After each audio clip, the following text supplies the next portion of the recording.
E aí, meu irmãozinho? E aí, minha irmãzinha? Tudo tranquilo? Tudo na paz? Espero que sim, graças a Deus. Estou fazendo esse vídeo aqui especialíssimo sobre o Sínodo da Amazônia.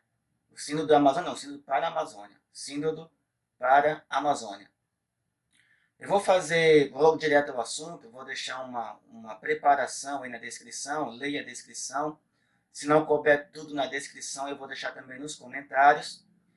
E eu vou partir logo para o vídeo onde nós vamos ler o sínodo. Porque tem muita gente falando sobre o sínodo, mas pouca gente realmente lendo, até porque é um pouquinho extenso o conteúdo dele. Então vamos ler juntos, em tempo real aqui, até para que se você ver algum ponto que realmente vá fortemente contra a nossa fé católica, você pode me dizer, ó, no ponto tal, está dizendo isso, que pode ser que eu não passe batido aqui.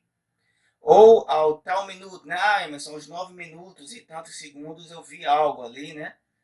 E a gente pode conversar nos comentários. Mas vamos agora aqui, né? Aqui é o documento de trabalho, documento de estudo, em preparação para o sínodo. E nós vamos acompanhar juntos. É o polêmico Instrumentum Laboris, o instrumento de trabalho do sínodo da Amazônia, que está dando muito o que falar. Muitos católicos influenciadores estão aí detonando o sínodo, ou pelo menos esse instrumento de trabalho. E vamos ver juntos aqui se realmente tem alguma coisa, né, gravemente contra a nossa fé. Então vou passar aqui, Instrumentum Laboris, né, o instrumento de trabalho, que na verdade é de estudo, né. Aí tem aqui a divisão geral, os capítulos, não é isso? Ele tem 3 partes. Estamos na segunda aqui, olha. Terceira parte, ok? Tá vendo? E nós vamos aqui para a parte prática. Eu vou para o conteúdo, né, que tem as siglas que são usadas no documento. Esse documento em si, na verdade, não tem nenhum valor de autoridade, mas o documento que o Papa vai publicar após o sínodo, esse sim, tem a assinatura da autoridade do Papa. Introdução. O Sínodo dos Bispos deve tornar-se cada vez mais um instrumento privilegiado de escuta do povo de Deus. Para os padres sinodais, pedimos antes de mais nada do Espírito Santo o dom da escuta, escuta de Deus, até ouvir com ele o grito do povo, escuta do povo, até respirar nele a vontade a que Deus nos chama. Porque, na verdade, essa preocupação da igreja em relação à Amazônia não vem de hoje. Vem desde 2007, com o Papa Bento XVI, ele já se preocupava com a Amazônia. Aqui vem toda a preparação, né, do documento. Com o Papa Francisco, lá em 2017, você pode já ir lendo também, você tem a chance de colocar um pause, né, nesse vídeo para você ir vendo. O presente Instrumentum Laboris é fruto deste vasto processo que inclui a redação do documento preparatório para o Sínodo em junho de 2018 e um amplo inquérito entre as comunidades amazônicas. Hoje, a Igreja tem novamente a oportunidade de ser ouvinte nessa região onde há muito em jogo. A escuta implica o reconhecimento da irrupção da Amazônia como um novo sujeito. Este novo sujeito, que não foi considerado suficientemente no contexto nacional ou mundial, nem sequer na vida da Igreja, agora constitui um interlocutor privilegiado. No entanto, a escuta não é nada fácil. Por um lado, a síntese das respostas ao questionário por parte das conferências episcopais e das comunidades será sempre incompleta e insuficiente. Por outro lado, a tendência a homologar os conteúdos e as propostas requer um processo de conversão ecológica, ou seja, começar a pensar mais na ecologia, no planeta, isso aí. E pastoral, para deixar-se interpelar seriamente pelas periferias geográficas e existenciais. Este processo deve continuar durante e depois do sínodo, como um elemento central da vida futura da Igreja. A Amazônia clama por uma resposta concreta e reconciliadora. O instrumentum laboris consta de 3 partes. A primeira, o ver e escutar. Se intitula A Voz da Amazônia e tem a finalidade de apresentar a realidade do território e de seus povos. Na segunda parte, a ecologia integral, que é o clamor da terra e dos povos, que o Papa também fala nisso. Papa Francisco. Aborda-se a problemática ecológica e pastoral. E na terceira parte, a Igreja Profética na Amazônia, desafios e esperanças, a problemática eclesiológica e pastoral. Desta maneira, a escuta dos povos e da terra por parte de uma igreja chamada a ser cada vez mais sinodal, a caminhar cada vez mais junto, começa entrando em contato com a realidade contrastante de uma Amazônia repleta de vida e sabedoria.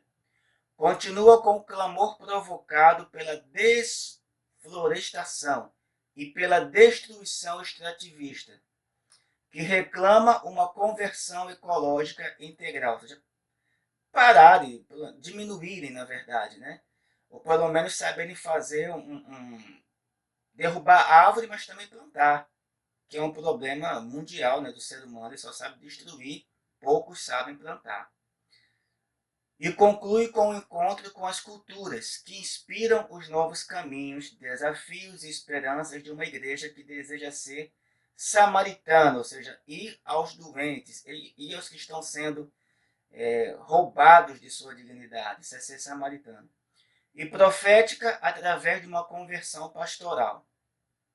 Seguindo a proposta da Rede Eclesial Pan-Amazônica, que é a REPAM, o documento se estrutura com base nas 3 conversões, as quais nos convida o Papa Francisco.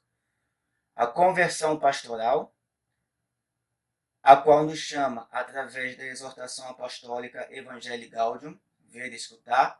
A conversão ecológica, mediante a encíclica Laudato Si, que orienta o rumo, né, o julgar e atuar.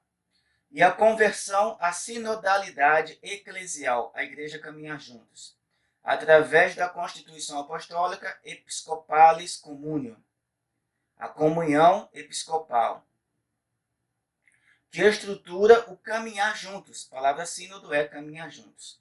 Tudo isto num processo dinâmico de escuta e discernimento dos novos caminhos, ao longo dos quais a Igreja na Amazônia anunciará o Evangelho de Jesus Cristo durante os próximos anos. Então vamos ver como é que é esse anunciar o Evangelho de Jesus Cristo, que propõe aqui no Sínodo. Parte 1, a voz da Amazônia. É bom que agora sejais vós próprios a autodefinir-vos e a mostrar-nos a vossa identidade. Precisamos escutar-vos. A evangelização na América Latina constitui um dom da providência, que chama todos à salvação em Cristo. Então, até aqui, a igreja está falando em Cristo como Salvador, como único Salvador. Apesar da colonização militar, política e cultural, e para além da ganância e da ambição dos colonizadores, numerosos missionários entregaram a própria vida para transmitir o Evangelho. Também lembrando aqui a realidade histórica, que poucos livros de história mostram ou mostram erradamente, que são os missionários, que vinham junto com as colonizações. O sentido missional não somente inspirou a formação de comunidades cristãs, mas também uma legislação como as leis das Índias, que protegiam a dignidade dos indígenas contra as violações de seus povos e territórios. Tais abusos provocaram feridas nas comunidades e ofuscaram a mensagem da Boa Nova. Ou seja, aquela parte em que os colonizadores vinham com tudo, né? Destruindo praticamente tudo que era dos índios, enquanto que os missionários tentavam chegar ali evangelizando, sem a violência ou sem o exagero. O anúncio de Cristo se realizou frequentemente em conivência com os poderes que exploravam os recursos e oprimiam as populações. Na verdade, a igreja não podia fazer muita coisa para parar esses colonizadores, porque, embora fossem católicos, em primeiro lugar estavam seus planos, que em alguns pontos ia além do interesse comum, ia mesmo para o interesse deles. Hoje em dia, a igreja tem a oportunidade histórica de se diferenciar claramente das novas potências colonizadoras, ouvindo os povos amazônicos para poder exercer com transparência seu papel profético. A crise socioambiental abre novas oportunidades para apresentar Cristo em toda a sua potencialidade libertadora e humanizadora. Este primeiro capítulo se estrutura em volta de 4 conceitos chaves, intimamente relacionados entre si. Quais são esses 4 conceitos chaves? Vida, território, tempo e diálogo, onde se encarna a igreja com o rosto amazônico e missionário. Capítulo 1, vida. Vim para que os homens tenham vida e a tenham em abundância, disse Jesus. Amazônia, fonte de vida. Este sínodo se desenvolve ao redor da vida. A vida do território amazônico e de seus povos, a vida da igreja, a vida do planeta. Como refletem as consultas às comunidades amazônicas, a vida na Amazônia se identifica, entre outras coisas, com a água. O rio Amazonas é como uma artéria do continente e do mundo. Flui como veias da flora e fauna do território, como manancial de seus povos, de suas culturas e de suas expressões culturais. Como o Éden, a água é nascente de vida, mas também ligação entre suas diferentes manifestações de vida, na qual tudo está interligado. O rio não nos separa, mas nos une, ajudando-nos a conviver entre diferentes culturas e línguas. A bacia do rio Amazonas e as florestas tropicais que a circundam nutrem os solos e, através da reciclagem de umidade, regulam os ciclos da água, energia e carbono a nível planetário. O rio Amazonas lança sozinho todos os anos no Oceano Atlântico 15% do total de água doce do planeta. Por isso, a Amazônia é essencial para a distribuição das chuvas em outras regiões remotas da América do Sul e contribui para os grandes movimentos de ar ao redor do planeta. Além disso, alimenta a natureza, a vida e as culturas de milhares de comunidades indígenas camponesas. É uma área realmente imensa, o Amazonas, ou Amazônia, na verdade. A vida e as culturas de milhares de comunidades indígenas, camponesas, afrodescendentes, tanto ribeirinhas como urbanas. No entanto, convém destacar que, segundo peritos internacionais, no que diz respeito à mudança climática de origem antropogênica, ou seja, naquela parte que cabe ao homem, a Amazônia é a segunda área mais vulnerável do planeta depois do Ártico. Isso é um dado muito interessante. O território da Amazônia abrange uma parte do Brasil, da Bolívia, do Peru, do Equador, da Colômbia, da Venezuela, da Guiana, do Suriname e da Guiana Francesa, em uma extensão de 7,8 milhões de quilômetros quadrados, no coração da América do Sul. As florestas amazônicas cobrem aproximadamente 5,3 milhões de quilômetros quadrados. É muita coisa, gente, muita coisa, imensa aquilo ali. O que representa 40% da área de florestas tropicais do globo. Isto corresponde a apenas 3,6% da área de terras emersas do planeta, que ocupam cerca de 149 milhões de quilômetros quadrados, ou seja, aproximadamente 30% da superfície do nosso planeta. Geologicamente, o território amazônico contém uma das biosferas mais ricas e complexas do planeta. A superabundância natural da água, calor e umidade faz com que os ecossistemas da Amazônia abriguem cerca de 10 a 15% da biodiversidade terrestre, armazenando todos os anos de 150 a 200 bilhões de toneladas de carbono. Por isso que muita gente tem interesse lá, né? Vida em abundância. Jesus oferece uma vida em abundância, uma vida repleta de Deus, uma vida salvífica, que começa na criação e se manifesta já no mais elementar da vida. Na Amazônia, ela se reflete em sua abundante biodiversidade e em suas culturas, isto é, uma vida plena e íntegra, uma vida que canta, um hino à vida como o canto dos rios. É uma vida que dança e que representa a divindade e nossa relação com ela. Nosso serviço pastoral, como afirmaram os bispos em Aparecida, constitui um serviço à vida plena dos povos indígenas, a qual exige que anunciemos a Jesus Cristo e a boa nova do reino de Deus. Denunciemos as situações de pecado, estruturas de morte, a violência e as injustiças internas e externas, e fomentemos o diálogo intercultural, interreligioso e ecumênico. Esse tipo de diálogo não é nenhuma novidade, já faz tempo, décadas, que a igreja está nesse caminho de diálogo. Não só entre cristãos, católicos e protestantes, mas também entre católicos e judeus e católicos de outras religiões não cristãs. Isso já tem um tempo que a igreja está fazendo, não é nenhuma novidade. Também o que o sínodo está fazendo aqui não. Procuremos discernir, inclusive muitas pessoas testemunham conversões através do diálogo. Você conversando direito com uma pessoa, tendo bons argumentos, é muito melhor e muito mais fácil uma conversão, fácil, né? Conversão do que ficar batendo boca e com ego intelectual, disputa de quem é mais sabido do que o outro, que acontece muito, inclusive de católico para católico agora também, né? O bem viver. A busca da vida em abundância por parte dos povos indígenas amazônicos se concretiza naquilo que eles definem o bem viver.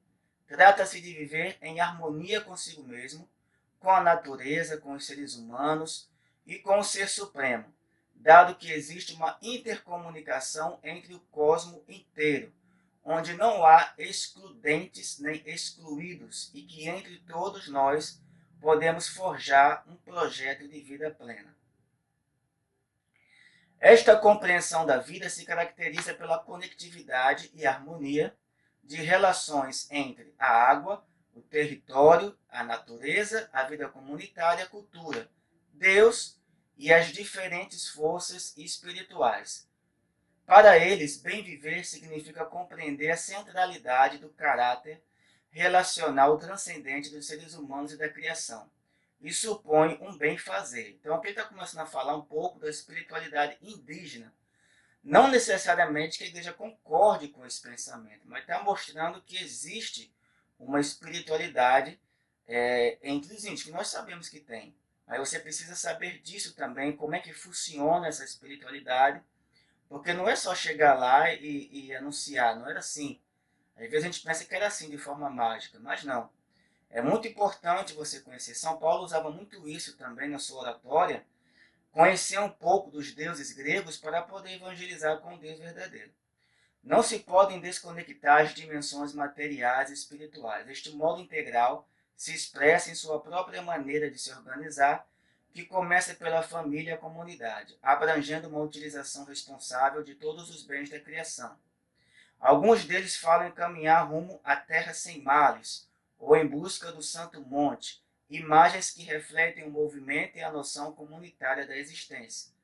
Então a igreja fala um pouco do que, como os índios pensam, eles têm uma certa semelhança conosco, e em alguns pontos eles se preocupam mais com a natureza do que os próprios cristãos, embora eles divinizem muito a natureza. Vida ameaçada. No entanto, a vida na Amazônia está ameaçada pela destruição e exploração ambiental, pela violação sistemática dos direitos humanos elementares da população amazônica, de modo especial, a violação dos direitos dos povos originários, como o direito ao território, a autodeterminação, a demarcação dos territórios e a consulta e ao consentimento prévios. Segundo as comunidades participantes nesta escuta sinodal, a ameaça à vida deriva de interesses econômicos e políticos dos setores dominantes da sociedade atual, de maneira especial de empresas extrativistas, muitas vezes em conivência ou com a permissividade dos governos locais, nacionais e das autoridades tradicionais, ou seja, dos próprios indígenas. Então a igreja reconhece aqui que mesmo entre os indígenas há aqueles que se juntam à galera que quer dominar de forma descontrolada a Amazônia. Como afirma o Papa Francisco, quem persegue tais interesses pareceria estar desligado ou ser indiferente aos clamores dos pobres e da terra. Em conformidade com aquilo que sobressai das múltiplas consultas realizadas, Em muitas das regiões amazônicas, as comunidades consideram que a vida na Amazônia está ameaçada, sobretudo, pela criminalização e assassinato de líderes e defensores do território, pela apropriação e privatização de bens da natureza, como a própria água, por concessões madeireiras legais e pela entrada de madeireiras ilegais, pela caça e pesca predatórias, principalmente nos rios, por megaprojetos hidrelétricas, concessões florestais, desmatamento para produzir monoculturas, estradas e ferrovias, projetos mineiros e petroleiros, pela contaminação ocasionada por todas as indústrias extrativistas que causam problemas e enfermidades, principalmente para as crianças e os jovens, pelo narcotráfico, que existe também bastante lá, e em vários lugares onde tem índio já chegou droga, pelos consequentes problemas sociais associados a tais ameaças, como o alcoolismo, a violência contra a mulher, trabalho sexual, tráfico de pessoas, a perda de sua cultura originária e de sua identidade, idioma, práticas espirituais e costumes, e todas as condições de pobreza às quais estão condenados os povos da Amazônia. Então a igreja aqui é o seguinte, ela não quer necessariamente que não haja uma conversão, mas ela quer que haja uma conversão sem imposição, né? Que se respeite a espiritualidade, não no sentido de, tá legal aquilo ali, não. Mas no sentido de, olha, vamos parar com isso aqui, vamos parar com seus ritos indígenas, não. É chegar à conversão através de um diálogo evangelizador. Não simplesmente querer, com pulso firme, que se tornem cristãos. Atualmente, a mudança climática e o aumento da intervenção humana, desmatamento, incêndios e alteração no uso do solo estão levando a Amazônia rumo a um ponto de não retorno, com altas taxas de desflorestação, deslocamento forçado da população e contaminação, pondo em perigo seus ecossistemas e exercendo pressão sobre as culturas locais. Níveis de 4 graus centígrados de aquecimento ou um desmatamento de 40%, constituem pontos de inflexão do bioma amazônico, rumo à desertificação, o que significa a transição para uma nova condição biológica geralmente irreversível. E é preocupante que atualmente já nos encontramos entre 15% e 20% de desmatamento, porque as pessoas arrancam as árvores, mas não reflorestam, não plantam novas árvores. Defender a vida e enfrentar a exploração. As comunidades consultadas salientaram também um vínculo entre a ameaça à vida biológica e à vida espiritual, ou seja, uma ameaça integral. Os impactos provocados pela destruição múltipla da bacia panamazônica geram um desequilíbrio no território local e global, nas estações e no clima. Isto afeta, entre outras coisas, a dinâmica de fertilidade e reprodução da fauna e flora, né? Os animais e as plantas. E, por sua vez, em todas as comunidades amazônicas. Por exemplo, a destruição e contaminação natural atingem a produção, o acesso e a qualidade dos alimentos. E, neste sentido, para cuidar responsavelmente da vida e do bem viver, é urgente enfrentar tais ameaças, agressões e indiferenças. O cuidado da vida se opõe à cultura do descarte, da mentira, da exploração e da opressão. Ao mesmo tempo, supõe a oposição a uma vida insaciável do crescimento ilimitado, da idolatria do dinheiro ao mundo desvinculado de suas raízes, de seu contorno, a uma cultura de morte. Em síntese, a defesa da vida implica a defesa do território, de seus recursos ou bens naturais, mas também da vida e cultura dos povos, o fortalecimento de sua organização, a plena exigibilidade de seus direitos e a possibilidade de serem ouvidos, segundo as palavras dos próprios indígenas.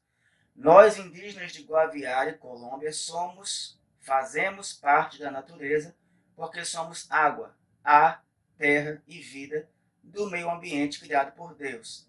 Por conseguinte, pedimos que cessem os maus-tratos e o extermínio da Mãe Terra. A terra tem sangue e está sangrando. As multinacionais cortaram as veias da nossa Mãe Terra, é o que falam os índios. Queremos que nosso clamor indígena seja ouvido pelo mundo inteiro. Clamor para viver. Ameaças e agressões à vida geram clamores, tanto por parte dos povos como da terra. Como a palavra diz, né, que a terra também geme como dores de parto, por tanto males que há nela, né, ansiosa para que Jesus venha. Começando por estes clamores como lugar teológico, a partir de onde pensar a fé, podemos dar início a caminhos de conversão, de comunhão, de diálogo, caminhos do espírito, da abundância e do bem viver. A imagem da vida e do bem viver como caminho rumo ao Santo Monte implica uma comunhão com os companheiros de peregrinação e com a natureza em seu conjunto, isto é, um caminho de integração com a abundância da vida, com a história e com o porvir. Estes novos caminhos se tornam necessários, uma vez que as grandes distâncias geográficas e megadiversidade cultural da Amazônia constituem realidades que ainda não foram resolvidas no âmbito pastoral. Os novos caminhos se baseiam... O que são esses novos caminhos que a igreja está falando aqui? Que o documento está falando? Em relações interculturais, onde a diversidade não significa ameaça, não justifica hierarquias de um poder sobre outros, mas sim diálogo a partir de visões culturais diferentes, de celebração, de interrelacionamento e de reavivamento da esperança. Capítulo 2, Território. Tira a sandália dos teus pés, porque o lugar em que estás é uma terra santa. Território, vida e revelação de Deus. Na Amazônia, a vida está inserida, ligada e integrada no território que, como espaço físico, vital e nutritivo, é possibilidade, sustento e limite da vida. Além disso, podemos dizer que a Amazônia, ou outro espaço territorial indígena ou comunitário, não é somente um UBI, um espaço geográfico, mas também um quid, ou seja, um lugar de sentido para a fé, ou a experiência de Deus na história. O território é um lugar teológico a partir do qual se vive a fé, mas é também uma peculiar fonte de revelação de Deus. Estes espaços são lugares epifânicos, onde se manifesta a reserva de vida e de sabedoria para o planeta. Uma vida e sabedoria que falam de Deus. Na Amazônia, manifestam-se as carícias de Deus que se encarna na história. É como São Paulo fala, né, a igreja também já falou algumas vezes, as pessoas têm uma certa experiência com Deus, mas ainda não é aquela experiência total, né, com Deus verdadeiro. Não é. Elas buscam como que as apalpadelas, os toques no escuro. Né? Um território onde tudo está interligado. Uma visão contemplativa, atenta e respeitadora dos irmãos e irmãs, e também da natureza, da irmã árvore, da irmã flor, das irmãs aves, dos irmãos peixes e até das irmãzinhas mais pequeninas, como as formigas, as larvas, os cogumelos ou os insetos. É uma linguagem, né, franciscana. Permite que as comunidades amazônicas descubram como tudo está interligado, valorizem cada cultura, vejam o mistério da beleza de Deus que se revela em todas elas e convivam amigavelmente. Então, quando quando o documento aqui lembra essa linguagem franciscana de chamar de irmãos e irmãs a criação, já deixa claro que elas não são deuses, nem são deusas, são irmãs, ou seja, crias de um mesmo pai, vamos colocar assim. No território amazônico não existem partes que podem subsistir por si sós, apenas externamente relacionadas entre si, mas sim dimensões que existem constitutivamente em relação, formando um todo vital. Por isso, o território amazônico oferece um ensinamento vital para compreender de forma integral nossos relacionamentos com os demais, com a natureza e com Deus, como refere o Papa Francisco. Vamos dar uma paradinha aqui. Estamos no ponto 21, vamos colocar artigo 21. Vamos parar e vamos passar para o vídeo 2.